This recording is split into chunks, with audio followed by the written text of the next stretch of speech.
Well, today is granola day. My 3.5-year-old daughter loves homemade granola and will almost only eat that for breakfast, so we're all out. So I'm going to put it all together and slow cook it in the oven all day because we're home today, it's rainy, and we have one child sick home. So we're starting with rolled oats, wheat flakes, and rye flakes.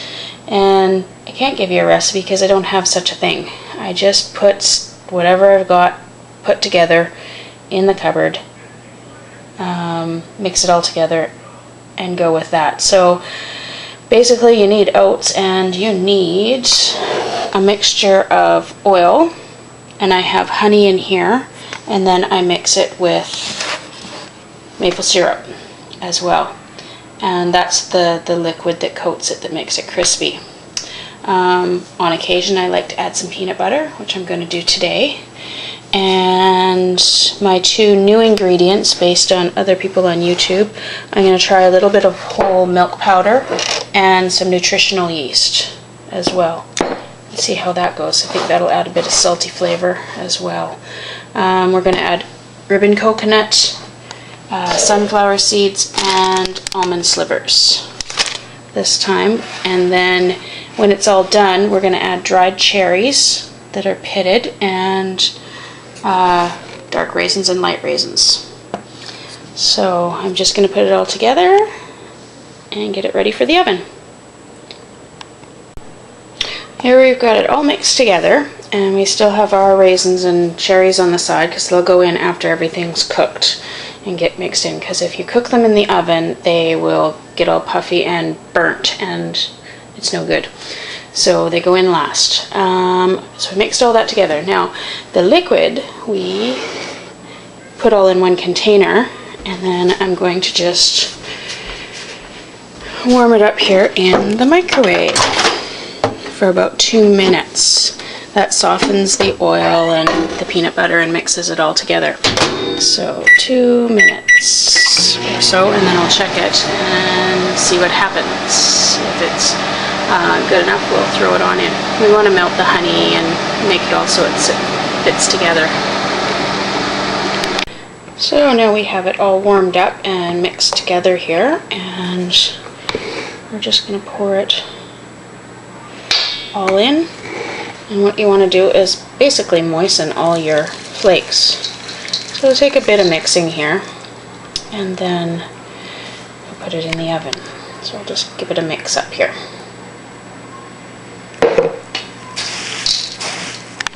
So here it is all mixed up together, and everything's a little bit moist. And I love this stainless steel bowl. I use it to cook my granola right in, so I don't have to do pans. I find that it doesn't spill all over the oven that way. It's better. And I have an obnoxiously small oven, so it actually just fits in here, so I'm lucky.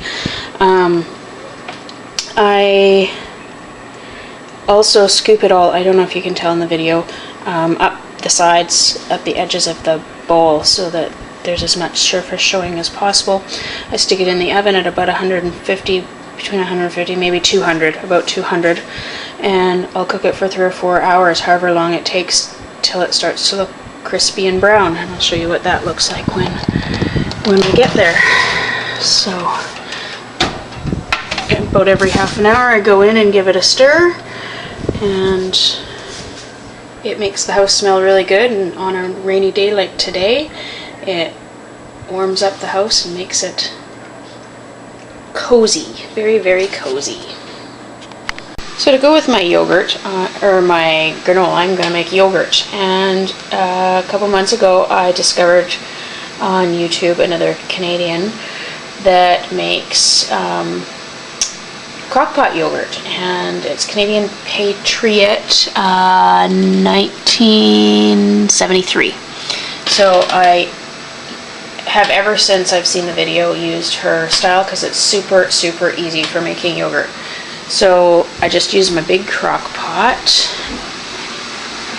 right here, and I use goat's milk, whole goat's milk, and this container is my start from last time. So I just freeze a half cup, and so it because it's frozen, and it'll thaw as this starts to get warm. So I'm just boiling the kettle to sterilize my crock pot, and I will leave the whole milk in there on high for 3 hours, and then I'll turn it off for 2 and test the temperature. I always test the temperature that it goes back down to around 100 degrees, and then I put the start in, put a blanket on it, give it a stir, put a blanket on it, and leave it for 8 to 10 hours. And then I strain some of the whey off mine because I like it a little bit thicker, and I freeze the whey, and I use the whey in any recipes that call for milk. So, and I'm just learning a little bit about whey as well. It can be used for fermenting things and pickles and stuff like that as well. All kinds of other things that call for whey. So, I'll show you when it's all set up. There's just a little bit of the showing of the granola. It is starting to get a little bit brown. So, every 20 or half an hour, 20 minutes or half an hour, I give it a stir. And as it gets browner and browner, you have to be careful near the end because it starts to cook really quickly at the end, and you don't want it to burn. So keep an eye on it when it starts to brown quite well. Okay, see you in a bit. So I just filled the crock pot, and I put my tools in there that I'm going to use with boiling hot water so that it sterilizes before I start the cooking process. So now it's nice and toasty brown, and we're just going to add the raisins, dried apples, and dried cherries in and give it a mix. And we do that after all the cooking process is over.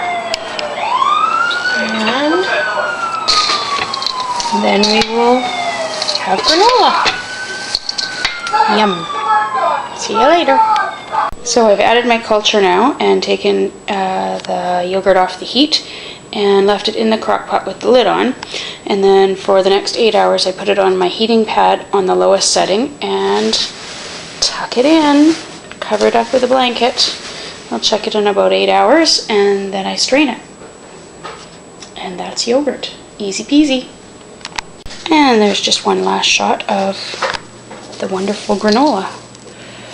All mixed up and cooling in the bowl. And then we'll put it in containers, and this is about a little less than a month's worth for our family because my daughter eats it like crazy.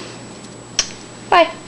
So here's our finished yogurt after about 10 hours. I had it in there, and it goes about, I don't know if you can see, about that thick.